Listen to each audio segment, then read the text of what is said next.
अस्सलाम वालेकुम बच्चे, कैसे हैं सब लोग? होप सो सब ठीक होंगे। आज हम फर्स्ट ईयर के physics according to new syllabus chapter 9 का टॉपिक देखेंगे, किरचॉफ रूल्स। ठीक है, तो एक साइंसदान था किरचॉफ, उसके रूल्स उसने कुछ रूल्स दिए थे, उसके 2 रूल्स हैं, उसको डिस्कस करेंगे। ये साइंसदान के नेम के ऊपर बेस्ड है। ठीक है, तो कहते हैं बेसिकली जो है ना, हमारे पास किरचॉफ के 2 फंडामेंटल रूल्स हैं या प्रिंसिपल्स हैं, जिसके जरिए आप सर्किट में करंट या वोल्टेज जो है वो मालूम कर सकते हैं। अच्छा, इससे पहले ना ओहम्स लॉ को पढ़ते हैं। ओहम्स लॉ हमें क्या एक्सप्रेशन देता है? V is equal to I R. Ohm's law भी इलेक्ट्रिकल सर्किट के लिए पोटेंशियल और करंट को मालूम करने के लिए ही हम कंसीडर करते हैं। लेकिन ओहम्स लॉ का ये है कि ये सिंपल सर्किट्स के लिए, जिनमें एक ही बैटरी होती है, यूजुअली एक 2 रजिस्टर होता है, मतलब सिंगल बैटरी के लिए होता है, सिंपल सर्किट्स के लिए। और अगर कहीं पे सर्किट कॉम्प्लेक्स आ जाए जहाँ पे आपने एक से ज़्यादा बैटरीज इस्तेमाल की हों, फिर वहाँ पे आप ओहम्स लॉ को इस्तेमाल नहीं करते, वहाँ पे आप किरचॉफ रूल्स को इस्तेमाल करेंगे। तो किरचॉफ रूल्स भी बेसिकली करंट और वोल्टेज मालूम करने के लिए होता है। लेकिन ये कहाँ पे होता है? जहाँ पे आपके पास सर्किट कॉम्प्लेक्स होते हैं। सर्किट कॉम्प्लेक्स होने का मतलब है जहाँ पे आपके पास एक से ज़्यादा बैटरीज होती हैं।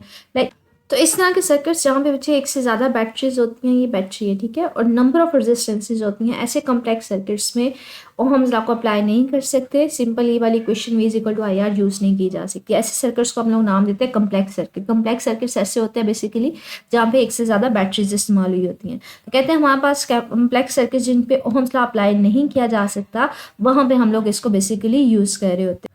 और इन कम्प्लेक्स सर्किट में सीरीज और पैरेलल कॉम्बिनेशन होते हैं, यूजुअली रजिस्टर्स वगैरह के। तो लाइक ये देखें, ये 2 हमारे पास, ये तीनों सीरीज में लगी हैं, लेकिन ये हमारे पास उसके अकॉर्डिंगली 2 हमारे पास कह लें लूप्स बन रहे हैं। अब किरचॉफ का फर्स्ट रूल क्या है? इसके 2 रूल्स हैं। फर्स्ट रूल को हमारे पास किरचॉफ फर्स्ट रूल भी बोला जाता है बच्चे, इसको केसीएल भी बोला जाता है। ये एमसीक्यू में ना किसी भी नाम से आपसे पूछ लिया जाता है। इसको केसीएल भी बोला जाता है। केसीएल में अभी बताऊंगी आपके पास क्यों बोला जाता है। अच्छा, इसको पॉइंट रूल भी बोला जाता है, इसको जंक्शन रूल भी बोला जाता है। ठीक है, पॉइंट रूल भी, ये सारे फर्स्ट रूल के नेम है, मतलब तो ये सारे फर्स्ट रूल के नेम हैं। ठीक है, आपसे 2 नंबर का शॉर्ट क्वेश्चन आ जाता है, define the Kirchhoff first rule and write down it's mathematical expression, या डिफाइन केसीएल, या what is the junction rule या पॉइंट रूल। तो ये 2 नंबर के शॉर्ट क्वेश्चन में कोई भी नेम से आपसे पूछा जा सकता है। कहते हैं किरचॉफ फर्स्ट रूल क्या है कि हमारे पास जो सम ऑफ ऑल द करंट्स होती हैं, जो एक कॉमन पॉइंट के ऊपर मिल रही होती है, उसका जो सम होता है करंट का, वो 0 के इक्वल होता है। बच्चे सम के लिए आप समेशन साइन, या इसको कुछ बच्चे सिग्मा भी पढ़ते हैं, जो करंट का होगा वो इक्वल टू 0 होगा, कि जितनी आपके पास करंट एक कॉमन पॉइंट के ऊपर मिल रही होगी, उसका सम किसके इक्वल होगा? 0 के इक्वल होगा। लाइक आपके पास ये एक कह लें कि 4 वायर्स हैं। चारों वायर्स में हम लोगों ने शो किया हुआ कि सारी की सारी चारों वायर्स जो है वो एक कॉमन पॉइंट के ऊपर मिल रही हैं। ठीक है, अब यहाँ पे हमने अज्यूम किया कि सपोज करें हर वायर में से करंट जो है I1 इसमें से गुजरी, I2 इसमें से गुजरी, I3 इसमें से, I4। तो कहते हैं इस कॉमन पॉइंट पे जो करंट का सम होगा ना, वो इक्वल टू 0 होगा। ठीक है, तो यहाँ पे sum of all the points meeting at a common point is equal to 0। तो एक पॉइंट पे जहाँ पे मिलती है उन सबका सम किसके इक्वल लिया जाता है? 0 के इक्वल लिया जाता है। अच्छा, इसको प्रूव करने के लिए कहते हैं हमारे पास जो साइन कन्वेंशन ली जाती है ना, जो पॉइंट की तरफ करंट फ्लो कर रही होती है उसको पॉजिटिव लेते हैं, और जो उससे अवे जा रही होती है उसको नेगेटिव लेते हैं। लाइक हमारे पास ये एक डायग्राम है, इसमें देखें I1 और I2 जो है वो पॉइंट की तरफ मूव कर रही है, तो ये दोनों करंट्स हैं वो पॉजिटिव ली जाएंगी, और जो इससे अवे जा रही होंगी वो क्या ली जाएंगी? वो नेगेटिव। तो I3 भी नेगेटिव होगी, I4 भी नेगेटिव। तो यही वैल्यू हम लोग इसमें पुट ऑन करेंगे। हमने स्टेटमेंट किया दी थी कि sum of all the currents should be equal to 0। तो इन सारी करंट्स का सम अप करेंगे। तो ये देखें, फर्स्ट करंट का सम प्लस दूसरी I2 का सम प्लस I3 का सम, लेकिन I3 को हम लोगों ने ब्रैकेट में लिया हुआ क्योंकि हमने साइन कन्वेंशन ली है कि जो इस पॉइंट की तरफ करंट फ्लो करेगी वो पॉजिटिव लेनी है, और जो इससे अवे जा रही होगी वो नेगेटिव लेनी है। तो ये नेगेटिव आ जाएगी, प्लस I4 ये भी क्या होगी? नेगेटिव होगी, क्योंकि ये भी अवे जा रही है। जब ये दोनों माइनस में आए, ये लेफ्ट साइड पे, तो अगर मैं इसको इक्वल साइन के दूसरी साइड पे ले जाऊँ तो ये दोनों प्लस में हो जाएंगे। तो I1 is equal to I2। इसका मतलब क्या है? हमारे पास बच्चे जितनी इस पॉइंट की तरफ करंट आ रही होगी वो इक्वल होगी जितनी इससे अवे जा रही होगी। ठीक है, तो यहाँ पे इस फार्मूले को भी हम डिफाइन कर सकते हैं, current of sum of all the currents moving towards the point is equal to the current flowing away from the point. तो ये देखेंगे इसी स्टेटमेंट को है। ठीक है, तो आप फर्स्ट लॉ को 2 तरह से डिफाइन कर सकते हैं। पहली डेफिनेशन आप इसके पास ये आ जाएगी, sum of all the currents meeting at a point is equal to 0। अगर आप ये स्टेटमेंट लिखते हैं तो साथ में ये वाला फार्मूला लिखेंगे। ठीक है, और अगर आप ये वाली डेफिनेशन लिखते हैं कि जो टुवर्ड्स द पॉइंट मूव करिए is equal to away from the point, वो हमारे पास इक्वल है, उसके साथ फिर ये वाले फार्मूला लिखेंगे। ये 2 नंबर के शॉर्ट क्वेश्चन में आता है, कोई मर्जी की आप स्टेटमेंट लिख सकते हैं, उसके साथ फिर आपने वो वाला फार्मूला फार्मूला लिखना है। अच्छा, ये वही बात कर रहा है कि इसको पॉइंट रूल क्यों कहते हैं। जैसे हमने डिफाइन किया था कि एट अ कॉमन पॉइंट जो हमारे पास करंट का सम होगा वो इक्वल टू 0 होगा। तो हम पॉइंट की बात करें, जंक्शन भी इसी को बोलते हैं। जंक्शन बोलते हैं जहाँ पे सारी की सारी वायर्स मिल रही होती है, कॉमन पॉइंट को बोलते हैं। तो इसलिए इसका दूसरा नेम जो है वो पॉइंट रूल या जंक्शन रूल है। इसको केसीएल भी बोलते हैं। केसीएल इसलिए बोलते हैं क्योंकि बच्चे इसमें करंट का जिक्र हो रहा है, ठीक है, तो हम कहते हैं ये केसीएल है। आगे कहते हैं ये किस कंजर्वेशन लॉ के ऊपर बेस्ड है बच्चे, कहते हैं हमारे पास ये law of conservation of charge के ऊपर बेस्ड है। चार्ज के ऊपर क्यों हम इसको कह रहे हैं, हमने कहा करंट जो इतनी इस पॉइंट की तरफ मूव करेगी वो इक्वल होगी जितनी से वे जा रही होगी। करंट बेसिकली होता है क्या, फ्लो ऑफ चार्जेस नहीं होते। तो जितने आपके पास इस पॉइंट की तरफ चार्जेस फ्लो करते हैं वही आगे मूव फॉरवर्ड करते हैं। आप कोई एक्स्ट्रा चीज कहीं नहीं आ रही, आप जितने उसकी तरफ मूव कर रहे हैं वही उससे आगे जा रहे हैं। तो कहते हैं हमारे पास इसलिए ये कंजर्वेशन ऑफ चार्ज है कि अगर आपने जितने उस पॉइंट की तरफ मूव ऑन कर रहे हैं, अगर आपके पास कोई लॉस वगैरह नहीं हो रहा, कोई हमारे पास कह लें कि उस तरह से नहीं है, यहाँ पे एक्स्ट्रा सोर्स नहीं है इस पॉइंट पे, तो जितनी इसकी तरफ चार्जेस आएंगे उतने ही इससे अवे जाएंगे, ठीक है। तो हम यहाँ पे ये कह रहे हैं कि अगर कोई सोर्स या सिंक नहीं है तो जितना उसकी तरफ पॉइंट की तरफ होगा चार्ज मूव करेगा उतना ही उससे अवे जाएगा। इसलिए हम कहते हैं कि कंजर्वेशन ऑफ चार्ज के ऊपर है कि जितना उस पॉइंट पे जा रहा है उतना ही अवे जा रहा है।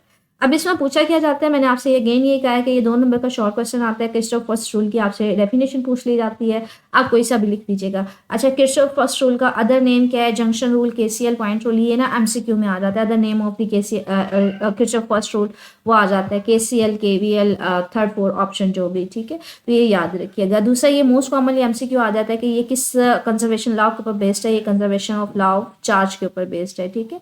केसीएल बेसिकली किस चीज़ का एब्रीविएशन है, केसीएल हमारे पास है Kirchhoff current rule, current law, ठीक है। तो ये हम लोग इस सारे फर्स्ट रूल में करंट की बात करें इसलिए इसको किरचॉफ करंट लॉ बोला जाता है। अब आगे सेकंड हमारे पास रूल क्या है उस चीज़ को देखते हैं। ये हमने अच्छा, जो किरचॉफ सेकंड रूल है ना, ये बेसिकली प्योरली पोटेंशियल के लिए है कि अगर आपके पास हम लोगों ने कोई सर्किट इस तरह से ये देखें, ये आपके पास एक क्लोज लूप है। क्लोज लूप का मतलब है एक क्लोज लूप है, जहां से स्टार्ट हो रहा है वहीं पे एंड हो रहा है। कहते हैं इसकी फर्स्ट ऑफ ऑल सबसे पहली लाइन में इसकी स्टेटमेंट है, ठीक है, किरचॉफ सेकंड रूल की। किरचॉफ सेकंड रूल हमें क्या कहते हैं, अगर हमारे पास एक क्लोज लूप है जिसमें नंबर ऑफ बैटरीज और रेजिस्टर सो ऑन है, तो क्लोज लूप में ओवरऑल जितना पोटेंशियल होगा सबका सम इक्वल टू 0 होता है, जिस चीज़ को हम बाद में प्रूव भी करेंगे। अलजेब्रिक सम ऑफ वोल्टेज के हमारे पास वोल्टेज का सम है अलजेब्रिक, इसको क्यों बोलते हैं, क्योंकि हम इसमें बच्चे पॉजिटिव नेगेटिव साइन भी लेंगे। वोल्टेज जब पॉजिटिव होगा कब नेगेटिव होगा, ठीक है। तो कहते हैं algebraic sum of voltage in a closed circuit must be equal to 0। तो ये स्टेटमेंट है सेकंड लॉ की कि इस तरह का अगर हम लोग क्लोज लूप लेते हैं, इसमें जो हमारे पास ओवरऑल वोल्टेज का सम होता है वो किसके इक्वल लेना, हमेशा 0 के इक्वल लेना, वो 0 के इक्वल होता है। अब इसको हम मैथमेटिकली भी फाइंड आउट करेंगे तो इस चीज़ को देख। अब यहाँ पे बच्चे हमारे पास ना एक क्लोज लूप है, इसमें ये देखें 2 सेल्स लगे हुए हैं, 2 बैटरीज लगी हैं। एक सेल मेरे पास एक बैटरी ये है, दूसरा सेल दूसरी बैटरी ये है। इनका जो पोटेंशियल है ईएमएफ इसका 1 है, इसका E2 है। अब इसकी वजह से भी करंट हमेशा हमारे पास क्या कहाँ से होती है, पॉजिटिव से नेगेटिव की तरफ होती है। तो करंट हमारे पास इसकी डायरेक्शन यहाँ पे भी हो सकती है, और अगर इस बैटरी की तरफ वजह से देखें तो इसकी वजह से करंट की डायरेक्शन होगी वो ये होगी। तो दोनों की वजह से ऑपोजिट है, मतलब इसके पॉजिटिव टर्मिनल से करंट यहाँ पे जानी चाहिए, इसके टर्मिनल से यहाँ पे जानी चाहिए। तो कहते हैं हमारे पास अगर इस तरह से हो जिसमें हमारे पास एक क्लोज लूप में एक से ज़्यादा बैटरीज हों, तो करंट की जो डायरेक्शन होती है वो डिपेंड करती है इन दोनों बैटरीज में से बड़ी बैटरी कौन सी है। तो जो बड़ी बैटरीज होगी उसके पॉजिटिव टर्मिनल से करंट की डायरेक्शन होगी। अब यहाँ पे अज्यूम किया गया है कि मेरे पास जो E1 है वो ग्रेटर है E2 से, मतलब ये वाली अज्यूम किया गया है कि ये जो बैटरी है ना ये मेरे पास बड़ी है। अब अगर ये बैटरी बड़ी है तो फिर करंट की डायरेक्शन भी किसकी वजह से होगी, इसकी वजह से होगी। तो इसलिए यहाँ पे ये देखें इसके पॉजिटिव टर्मिनल से आपके पास करंट की डायरेक्शन कुछ इस तरह से जाएगी, ठीक है। करंट जहाँ से जाएगी यहाँ से एंड सो ऑन, तो ये हमारे पास करंट की डायरेक्शन आ जाएगी एंटी क्लॉकवाइज डायरेक्शन में, ठीक है। तो आपने करंट की डायरेक्शन कंसीडर करनी है। अगर क्लोज लूप में अगर नंबर ऑफ बैटरीज हैं तो आपने देखना बैटरीज में से बड़ी बैटरी कौन सी है, तो उसकी वजह से आपके पास करंट की डायरेक्शन आ जाएगी। तो वो यहाँ पे ये कह रहा है कि आपने जो करंट की डायरेक्शन है वो आइडेंटिफाई करनी है किस बेस पे कि आपकी ग्रेटर ईएमएफ किसकी है, मतलब कौन सी बैटरी बड़ी है। कहते हैं सपोज करें जो E1 है वो ग्रेटर देन है E2 से, इसलिए हमारे पास इसकी डायरेक्शन जो आएगी वो किस में आ जाएगी, काउंटर क्लॉकवाइज। काउंटर क्लॉकवाइज मतलब होता है घड़ी के ऑपोजिट। घड़ी हमारे पास किस तरह से चलती है, इस तरह से चलती है 1 2 3 एंड सो ऑन। अब इसकी ऑपोजिट है तो ये हमारे पास क्या होगी, काउंटर क्लॉकवाइज होगी। अच्छा, कहते हैं हम लोग ना पोटेंशियल डिफाइन करते आते हैं। पोटेंशियल हमारे पास क्या होता है, work done per unit charge. कि आपके पास बैटरी जो वर्क करती है चार्ज पार्टिकल को मूव करवाने के लिए एक पॉइंट से दूसरे पॉइंट पे, ठीक है। तो ये हमारे पास पोटेंशियल का बेसिकली फार्मूला होता है। अब अगर इस फार्मूले से हम लोग देखें कि हमारे पास वर्क डन को एक साइड पे कर लें, वर्क डन एक साइड पे हो जाएगा, क्यू यहाँ पे डिवाइड हो रहा है, इधर जाके क्या हो जाएगा, मल्टीप्लाई हो जाएगा। तो ये किसके प्रोडक्ट के इक्वल आ जाएगा, ये पोटेंशियल और चार्ज के फार्मूले के प्रोडक्ट के इक्वल आ जाएगा। आप जो वर्क करवा रहे होते हैं बच्चे, वो किस फॉर्म में स्टोर हो रहा होता है, वो तो एनर्जी की फॉर्म में स्टोर हो रहा होता है। तो इसलिए यहाँ पे हम वर्क डन की जगह पे यहाँ पे एनर्जी भी लिख सकते हैं, potential energy you, capital you भी लिख सकते हैं। तो कैपिटल यू किसके इक्वल होता है, चार्ज और पोटेंशियल के प्रोडक्ट के। तो अब बेसिकली हम लोग क्या करेंगे, वो जो हमने क्वेश्चन पढ़ी थी या हमने फर्स्ट सेकेंड लॉ को डिफाइन किया था कि sum of all the voltage should be या must be equal to zero. अब इस फार्मूले में ना इस पूरी लूप्स को हमने अप्लाई करना है। हमने इस लूप में देखना है कि इसके क्रॉस पोटेंशियल होगा प्लस इसके क्रॉस प्लस इसके क्रॉस प्लस इसके क्रॉस, तो इस सबको हम इक्वल टू जीरो कर देंगे। इसमें 4 कंपोनेंट्स लगे हैं, सबके क्रॉस हम पोटेंशियल की वैल्यू फाइंड आउट करेंगे, उसको इस फार्मूले में पुट ऑन करेंगे तो सबकी एनर्जी की वैल्यू जो होगी वो ओवरऑल जीरो की इक्वल होगी। लेकिन इसको साइन कन्वेंशन इसको देखने से पहले ना हम लोग एक छोटी सी बात देखते हैं। जब भी बैटरी में जो चार्ज पार्टिकल्स जो है वो नेगेटिव से पॉजिटिव पे जाते हैं, नेगेटिव का मतलब उनका पोटेंशियल लो है, उनकी एनर्जी कम है। अगर वो नेगेटिव से पॉजिटिव पे जाते हैं, मतलब बैटरी उनके ऊपर वर्क करवाती है नेगेटिव से पॉजिटिव पे लेके जाने के लिए, तो वो एनर्जी गेन करेंगे क्योंकि उनकी एनर्जी पहले कम होती है।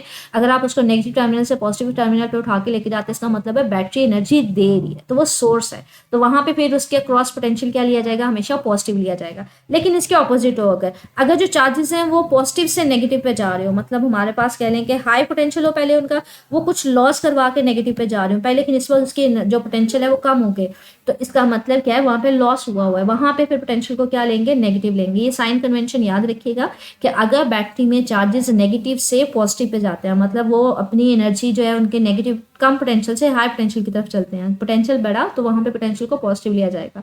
लेकिन अगर जो चार्जेस है वो पॉजिटिव एंड से नेगेटिव एंड पे जाएंगे तो उनका पोटेंशियल कम होगा, तो वहां पे पोटेंशियल को क्या लें, नेगेटिव लिया जाएगा। तो ये साइन कन्वेंशन अभी आपने याद रखनी है, यहाँ पे इस चीज को अप्लाई करेंगे। यहाँ पे देखें तो इसी क्वेश्चन में हम लोग अब पुट ऑन करेंगे, फार्मूला देखते हैं। कहते हैं सबसे पहले हम कहते हैं स्टार्ट करते हैं यहाँ से, चार्ज ने मूव करना शुरू किया यहाँ से। अब ये देखें चार्जेस नेगेटिव से पॉजिटिव पे जा रहे हैं, मतलब पहले उनका पोटेंशियल कम था फिर बाद में ज्यादा हो गया। अब पोटेंशियल कह लें वो एनर्जी गेन करें, क्यों, क्योंकि वो लो पोटेंशियल से हाई पोटेंशियल की तरफ जा रहे हैं, तो इसलिए वो एनर्जी गेन होगी। तो यहाँ पे जो एनर्जी ली जाएगी वो पॉजिटिव ली जाएगी, मतलब वर्क हो रहा है चार्जेस के ऊपर। जब वो नेगेटिव से जा रहे हैं, कम पहले उनके पास एनर्जी थी, जब उनको उठा के पॉजिटिव पे लेके जाया गया तो हमारे पास क्या है, उनकी एनर्जी बढ़ी है। तो हमारे पास यहाँ पे क्या करेंगे, हम कहेंगे कि ये एज अ सोर्स काम कर रही है, ये एनर्जी उसको प्रोवाइड कर रही है। अब यहाँ पे पोटेंशियल जो बैटरी का होता है बच्चे, वो हमारे पास उसको पोटेंशियल को ना ईएमएफ से लिखा जाता है, ईएमएफ 1। तो इसके क्रॉस जो एनर्जी होगी वो पॉजिटिव ली जाएगी, और एनर्जी की जगह पे हमारे पास क्या होगा, फार्मूला उसी तरह से यू, मतलब जो फर्स्ट सेल की वजह से होगी, पोटेंशियल की जगह क्या आ जाएगा, ईएमएफ 1 आ जाएगा। ठीक है, तो ईएमएफ 1 और साथ में क्यू, उसी तरह से जब करंट फ्लो करना शुरू होगी, मतलब बेसिकली चार्ज फ्लो करना शुरू करेंगे, तो क्यू ही यहाँ पे अज्यूम करेंगे। तो वो यहाँ पे ये कह रहे हैं कि जब हम लोगों ने करंट बेसिकली है क्या, फ्लो ऑफ पॉजिटिव चार्जेस हैं। ठीक है, आपके पास जब फर्स्ट सेल की बात करते हैं, हमारे पास जब चार्जेस मूव करेंगे नेगेटिव से पॉजिटिव की तरफ, तो यहाँ पे एनर्जी गेन होगी। क्यों, क्योंकि पहले उनके पोटेंशियल कम था, एनर्जी कम थी, आप उसको ऊपर वर्क करवा के उसको एनर्जी दी जा रही है, तो एनर्जी की वैल्यू क्या आ जाएगी हमारे पास, E1Q के इक्वल आ जाएगी। ठीक है, तो इसके क्रॉस हमारे पास पॉजिटिव पोटेंशियल होगा, ये पॉजिटिव एनर्जी होगी, गेन हो रही। लेकिन अगर ये देखें हमारे पास आगे देखते हैं, हमारे पास जब भी किसी यहाँ पे पॉजिटिव आगे करंट जाएगी यहाँ से, जब भी किसी रजिस्टर में से गुजरती है ना, रजिस्टर में से जब चार्जेस गुजरते हैं, तो रजिस्टर का मतलब होता है कोई सी भी ऐसी चीज़ जो एनर्जी कंज्यूम कर रही है। तो जब यहाँ से चार्जेस फ्लो करेंगे तो वो अपनी एनर्जी लॉस करेंगे, तो यहाँ पे उनकी एनर्जी हमेशा लॉस होती है, मतलब कम होगी। तो उस केस के लिए अगर हम लोग एनर्जी का फार्मूला लिखें, वो कैसे लिखा जाएगा, रजिस्टर के क्रॉस ना हमारे पास पोटेंशियल का हम लोग ने फार्मूला दिया हुआ है, रजिस्टर के क्रॉस जो पोटेंशियल का फार्मूला होता है वो होता है V=IR। ठीक है, अब अगर मैं यहाँ पे लिखना, अब अगर यहाँ पे रजिस्टर को बच्चे R1 का नाम दिया, तो ये इसके क्रॉस जो पोटेंशियल लॉस होगा, ड्रॉप होगा, उसका कम होगा, वो V=IR1 होगा। ठीक है, अब आपने तो इसको पोटेंशियल की फॉर्म में नहीं लिखना, आपने लिखना है कि यहाँ से मूव करते हैं उसमें टोटल कितनी एनर्जी उसकी कम हुई।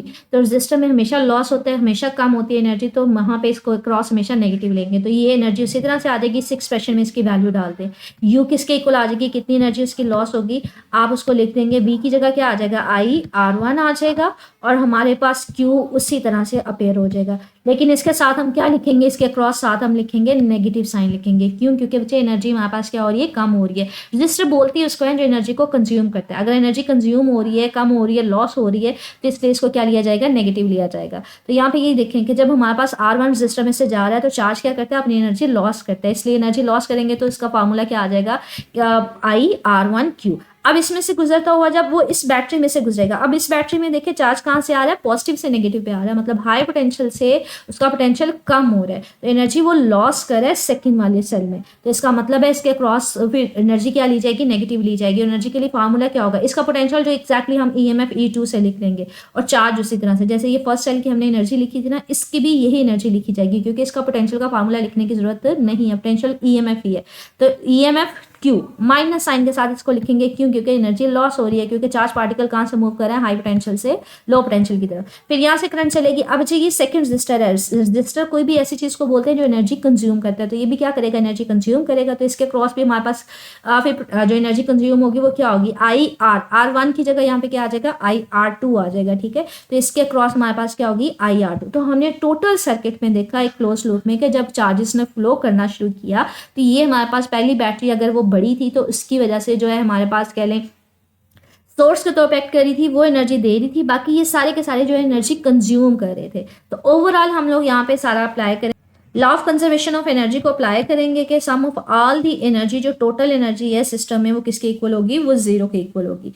तो यहाँ पे यही क्या है कि टोटल चेंज नहीं आना चाहिए, टोटल जितनी आप देते हैं बेसिकली वो वही इस सारे में लॉस करवा रहा होता है, फिर नेगेटिव एंड पे आ जाता है, फिर बैटरी उसको एनर्जी देती है, नेगेटिव से पॉजिटिव पे लेके जाती है, फिर एनर्जी वो सारी की सारी यहाँ पे लॉस कर देता है, फिर वो आ जाता है, फिर एनर्जी दी जाती है, फिर लॉस। तो ये आपके पास जितनी एनर्जी देते हैं वो उतनी ही सारी कंज्यूम करता है, तो चेंज नहीं आता, जितनी आप दे रहे हैं उतनी वो यूज कर रहा है, तो हम कहते हैं कंजर्व रह रही है। तो हमारे पास एनर्जी का जो सम है वो इक्वल टू जीरो होना चाहिए। तो हमारे पास क्या है, इन सब का सम इक्वल टू जीरो लिखते हैं। अच्छा, अलजेब्रिक सम लेना है, अलजेब्रिक सम का मतलब है सबके साथ पॉजिटिव नेगेटिव साइन लगाना है। अब ये हमारे पास क्या था, ये सोर्स था तो इसको पॉजिटिव लिया इसकी एनर्जी को, अब ये भी लॉस कर रहा था, ये भी लॉस कर रहा था, ये भी लॉस कर रहा था, सबको क्या ले लिया हमने, नेगेटिव ले लिया। जी, इन सब में से कॉमन क्या है, इन सब में से Q कॉमन है, तो इसके साथ क्या करेंगे, इन सब में से Q को कॉमन कर लेंगे, Q बाहर निकाल लिया।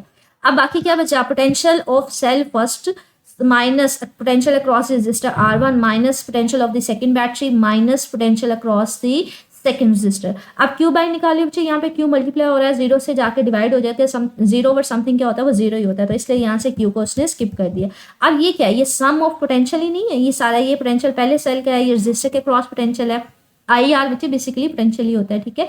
और ये सेकंड बैटरी का पोटेंशियल है और ये इस रजिस्टर का पोटेंशियल है। तो हमने इस स्टेटमेंट में बोला क्या था, हमने कहा था algebraic sum of voltage must be equal to zero. तो ये अलजेब्रिक सम ही है। अलजेब्रिक सम का मतलब है इसमें हमने पॉजिटिव नेगेटिव साइन लगाया हुआ है, ये हमें बताया हुआ है कि कहाँ पे, यहाँ पे सोर्स कौन सा और यहाँ पे लॉस कहाँ पे हो रहा है। तो सोर्स इसमें सिर्फ और सिर्फ पहली बैटरी है, वो एनर्जी दे रही है, बाकी सारे के सारे क्या कर रहे हैं, कंज्यूम कर रहे हैं एनर्जी को, ठीक है। तो हमने बेसिकली ये फॉर्मूला निकाला है law of conservation of energy को यूज करते हुए कि ओवरऑल इस सर्किट में जो एनर्जी है वो कंजर्व रहती है, कि जितनी आप बैटरी 1 से दोगे बाकी वो उतनी कंज्यूम करेंगे, तो जितनी वो देंगे फिर कंज्यूम होगी, फिर दी जाएगी, फिर कंज्यूम होगी, तो एनर्जी कंजर्व रहती है। तो इसी स्टेटमेंट को वो अगेन यहाँ पे डिफाइन कर रहा है कि जो अलजेब्रिक सम है पोटेंशियल डिफरेंस का in a closed circuit is equal to zero. तो इस तरह का अगर सर्किट आ जाए, कम्प्लेक्स सर्किट आ जाए, तो वहाँ पे अगर आपने पोटेंशियल वगैरह मालूम करना हो तो हमारे पास कम्प्लेक्स सर्किट में कौन सा रूल अप्लाई करते हैं, किरचॉफ रूल्स अप्लाई करते हैं। तो इसी स्टेटमेंट को दे रहे हैं कि क्लोज लूप में हमारे पास जो पोटेंशियल का डिफरेंस का सम होता है वो इक्वल टू जीरो होता है, ठीक है। अच्छा, ये इंपॉर्टेंट लॉन्ग क्वेश्चन है, इसमें ये एमसीक्यू आ जाता है कि केबी जो किरचॉफ सेकंड रूल है वो किस लॉ के ऊपर बेस्ड है, law of conservation of energy के ऊपर बेस्ड है। इसका जो दूसरा नेम है बच्चे, इसको केवीएल भी बोलते हैं, किरचॉफ वोल्टेज लॉ, क्योंकि इसमें हम वोल्टेज की बात करते हैं, पोटेंशियल डिफरेंस की बात करते हैं, इसलिए इसको किरचॉफ वोल्टेज लॉ भी बोला जाता है, ठीक है। तो ये यहाँ तक एंड हो जाता है। आगे ना साइन कन्वेंशन है, कब आपने पोटेंशियल पॉजिटिव लेना है, कब नेगेटिव लेना है। तो इसका ना यहाँ पे डायग्राम के जरिए समझाया हुआ है कि अगर जो चार्जेस हैं वो बैटरी में नेगेटिव से पॉजिटिव टर्मिनल की तरफ मूव ऑन करेंगे तो इसको पॉजिटिव लिया जाएगा, और अगर हमारे पास पॉजिटिव से नेगेटिव की तरफ जा रहे होंगे, हाई से लो की तरफ जा रहे होंगे, तो इसको नेगेटिव लिया जाएगा। मतलब यहाँ पे चार्जेस अगर पॉजिटिव टर्मिनल से मूव करते करते नेगेटिव पे आ जाएंगे और नेगेटिव से फिर पॉजिटिव पे वर्क करवाया जाएगा तो वो पॉजिटिव होगी वहाँ पे पोटेंशियल डिफरेंस। और यहाँ पे अगर नेगेटिव से चलते चलते आपके पास पॉजिटिव से आ जाए और पॉजिटिव से आगे वो नेगेटिव पे दोबारा जाए तो यहाँ पे कम हो रही है, तो वहाँ पे क्या होगा, नेगेटिव होगा। आगे कहते हैं हमारे पास अगर रेजिस्टेंस जो है वो in the direction of current होगी तो पोटेंशियल पॉजिटिव होगा, अदरवाइज वो नेगेटिव होगा। इसका मतलब क्या, रेजिस्टेंस बेसिकली कहते हैं हमारे पास opposition to the flow of charges कहते हैं। कि मिसाल के तौर पर ये एक मेरे पास वायर है जो नंबर ऑफ एटम से मिलकर बनी है।